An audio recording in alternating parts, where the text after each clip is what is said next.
मेरे प्यारे दोस्तों, आज हम डिस्कस करने वाले हैं सीटेट 2020 का मैथमेटिक्स का पेपर 1 का पूरा कंप्लीट सिलेबस, वो भी ऑफिशियल।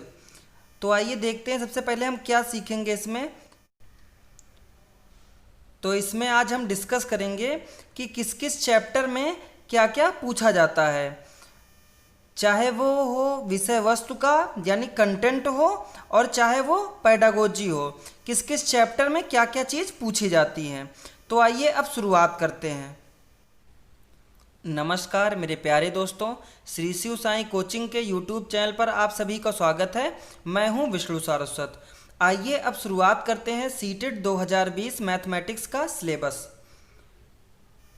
हम बात कर रहे हैं पेपर 1 के लिए सीटेट का सिलेबस, यानी हम किसकी बात करेंगे?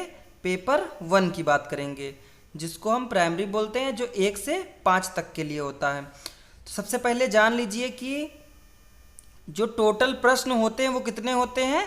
30 होते हैं। और कितने नंबर के? 30 नंबर के। यानी टोटल प्रश्न भी होंगे 30 और अंकों की संख्या कितनी होगी? 30। यानी हर एक प्रश्न क्या होगा? 1 नंबर का, जिसमें से आपको कंटेंट मिलेगा 15 नंबर का। यानी 15 प्रश्न रहेंगे, वो भी कितने नंबर के? 15 नंबर के विषय वस्तु के।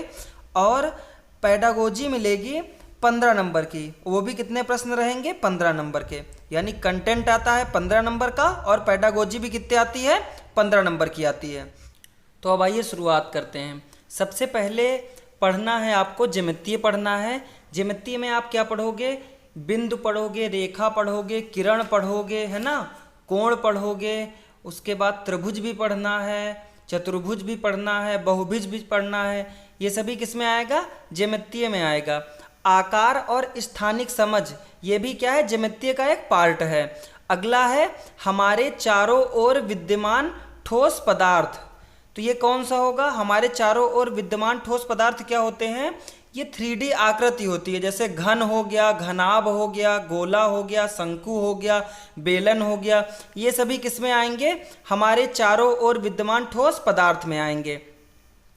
अगला है संख्याएं। संख्याओं में क्या आएगा? जैसे सम संख्या, विषम संख्या, प्राकृतिक संख्या, काल्पनिक संख्या, वास्तविक संख्या।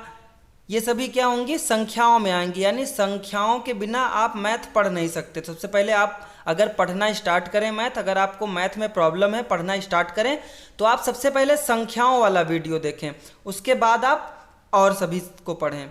अब आइए आगे चलते हैं। तो अगला है जोड़ना, घटाना, गुणा करना और विभाजन। जोड़ना, घटाना, गुणा करना और विभाजन। ये आप मत समझना कि नर्सरी केजी वाला जो होता है फर्स्ट सेकंड वाला, कि जोड़ घटाओ गुणा भाग, वो नहीं है।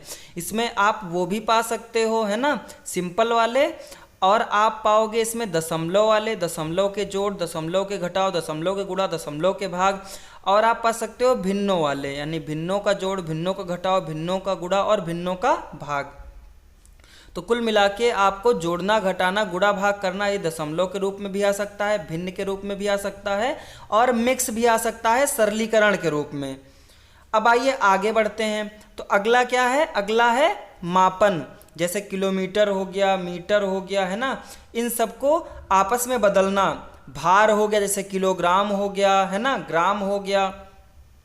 अगला है समय और परिमाण। समय और परिमाण में इस तरह क्वेश्चन आएंगे, जैसे एक रेलगाड़ी हैदराबाद से शुक्रवार को समय 13:15 पर चली और शनिवार को बेंगलुरु समय 7:30 पर पहुंची। यात्रा में लगा समय बताइए। तो ये इसके अंतर्गत आएगा। अब आइए अगला देखते हैं। अगला क्या है? आंकड़ा प्रबंधन। अगला क्या है? आंकड़ा प्रबंधन। इसमें जैसे पाई चार्ट हो गया, सार्डियन हो गया, आयत चित्र हो गया, है ना, ये सब किस में आएंगे? आंकड़ा प्रबंधन में आएंगे। अगला है पैटर्न। पैटर्न बहुत इंपॉर्टेंट है। जैसे मान लीजिए कोई प्रश्न दिया हुआ है, जैसे है 1 है बराबर दिया है 11, फिर 2 दिया है बराबर है 22, आपसे 5 पूछ ले तो आप कितना हो जाएगा? ये 55 हो जाएगा।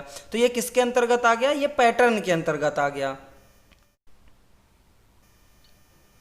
अगला आते हैं राशि पे, यानी मनी पे। इसमें इस तरह के प्रश्न आएंगे, जैसे मान लीजिए कहता है कोई प्रश्न है कि एक व्यक्ति जो है 4 किलो सेब खरीदता है, 5 किलो आम खरीदता है, और उसके बाद इन सब चीज़ों का दाम इतना है, उसने 500 के नोट दिए, उसको कितने रुपए वापस होंगे।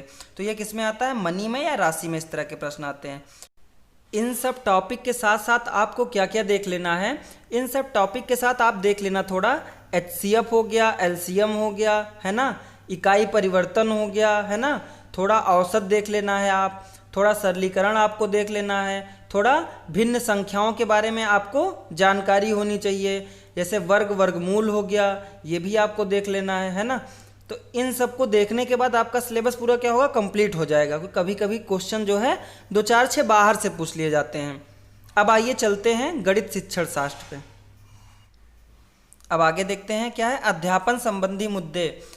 ये कितने नंबर का आएगा, ये आएगा 15 नंबर का, और प्रश्न भी क्या होगी, प्रश्नों की संख्या 15 ही होगी।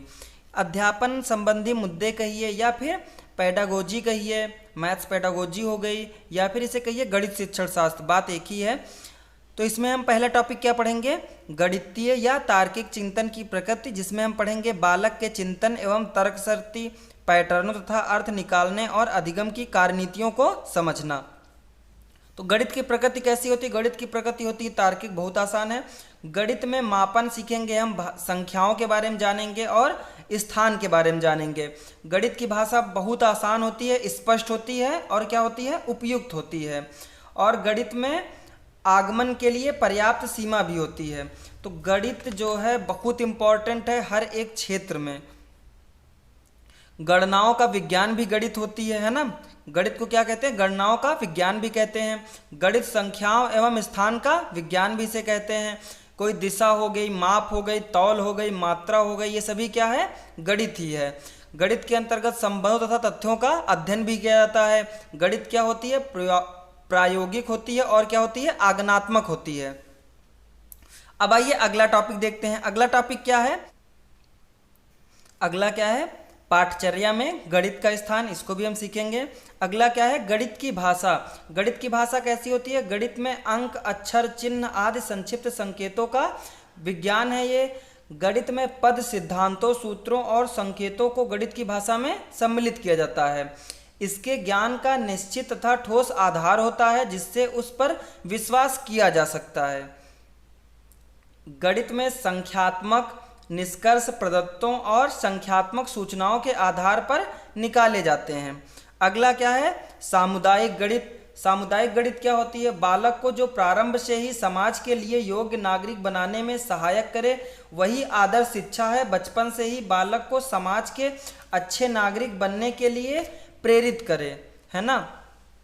अगला क्या है, अब आइए अगला देखते हैं। अगला क्या है, औपचारिक एवं अनौपचारिक पद्धतियों के माध्यम से मूल्यांकन। जैसे शिक्षा का संबंध छात्रों के संपूर्ण विकास से होता है। बालक का संपूर्ण विकास कब संभव है, तभी संभव है जब शिक्षा के उद्देश्यों को प्राप्त किया जाए। मूल्यांकन शिक्षा के उद्देश्यों पर आधारित होता है, यानी शैक्षिक उद्देश्यों पर। मूल्यांकन कहें चाहे मापन कहें, ये क्या होता है, संख्यात्मक होता है और परिणात्मक होता है। और जो मूल्य निर्धारण है वो क्या होता है, गुणात्मक होता है। मूल्यांकन एक सतत प्रक्रिया है तथा यह बालकों की औपचारिक शैक्षिक उपलब्धि की उपेक्षा करता है।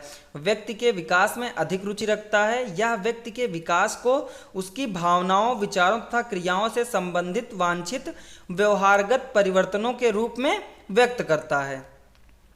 अब आइए आगे देखते हैं, शिक्षण में समस्याएं। तो शिक्षण में बहुत सारी समस्याएं होती हैं, सबसे ज़्यादा मैथ में ही शिक्षण में समस्याएं होती हैं। गणितीय ज्ञान को शीघ्रता से ग्रहण करने में कठिनाई होती है बच्चों को। कक्षा का उदासीन वातावरण, परिवार का निम्न सामाजिक आर्थिक स्तर के कारण, घरेलू झगड़े के कारण, अध्यापक का अरुचिपूर्ण व्यवहार के कारण। जैसे कभी कभी होता नहीं, टीचर कह देता बच्चे से कि अरे आप नहीं सीख पाओगे, आपको गणित नहीं आती, आप नहीं सीख पाओगे। तो ऐसा बिल्कुल नहीं बोलना चाहिए, इसमें बच्चों को समस्याएं उत्पन्न होती हैं। जैसे हो गया कक्षा का उदासीन वातावरण हो गया, परिवार का निम्न सामाजिक आर्थिक स्तर हो गया, माता पिता के अशिक्षित होने की वजह से सही दिशा निर्देश नहीं मिल पाता है। इस कारण भी क्या होती है, शिक्षण में समस्याएं उत्पन्न होती हैं। अगला क्या है, अगला है त्रुटि विश्लेषण तथा अधिगम एवं अध्यापन के प्रासंगिक पहलू। अगला है नैदानिक एवं उपचारात्मक शिक्षण। या इसी को निदानात्मक शिक्षण भी बोलते हैं। तो निदानात्मक शिक्षण क्या होता है? इसके अंतर्गत व्यक्तियों की जांच की जाती है। यह परीक्षण व्यक्तियों की जांच करने के बाद किसी एक या अधिक क्षेत्रों में उसकी विशेषताओं एवं कमियों को व्यक्त करता है। शिक्षण अधिगम को प्रभावशाली बनाना निदानात्मक परीक्षाओं का मुख्य उद्देश्य है। अब आइए अगला देखते हैं, उपचारात्मक शिक्षण। उपचारात्मक शिक्षण क्या होता है? निदानात्मक कार्य की समाप्ति के बाद जो शिक्षण व्यवहार छात्रों की कमजोरी दूर करने हेतु की जाती है उसे गणित विषय के क्षेत्र में उपचारात्मक शिक्षण कहते हैं। निदानात्मक क्या होता है? निदानात्मक में पहचान की जाती है और उपचारात्मक में उपचार किया जाता है। उम्मीद करता हूँ आज की वीडियो आप सभी को पसंद आई होगी। आज हमने पढ़ा है सीटेट 2020 मैथमेटिक्स का पूरा कंप्लीट सिलेबस, वो भी बिल्कुल ऑफिशियली, यानी अगर sarkariresult.com पे आप जाएंगे तो आपको पूरा सेम सिलेबस यही मिलेगा। उसमें आपको हमने बताया कि किस टॉपिक में आपको क्या क्या पढ़ना है, क्या क्या इम्पॉर्टेंट है और क्या क्या बाहर से भी आ सकता है। तो आप सभी को जैसे पता भी है कि सीटेट का पूरा कंप्लीट सिलेबस पढ़ाया जा रहा है, वो भी फ्री है ऑनलाइन, क्योंकि सभी लगभग सभी जो है चैनल पेड हैं, यानी कुछ ना कुछ रुपए लेते हैं। लेकिन आपके लिए हमने क्या किया है, एकदम फ्री ऑनलाइन क्लास रखी है, वो भी सीटेट के कंप्लीट कोर्स आपको पढ़ाया जाएगा। एक एक टॉपिक आपको ऐसे ही पढ़ाया जाएगा, हर एक सब्जेक्ट का 5 से 6 सब्जेक्ट आपको पढ़ाए जाएंगे और पूरा टॉपिक वाइज एक एक टॉपिक आपको पढ़ाया जाएगा। जिसने नहीं देखा है वो देखना स्टार्ट कर दे। मैथ की लगभग सिलेबस कंप्लीट हो चुका है, यानी कंटेंट पूरा कंप्लीट हो चुका है।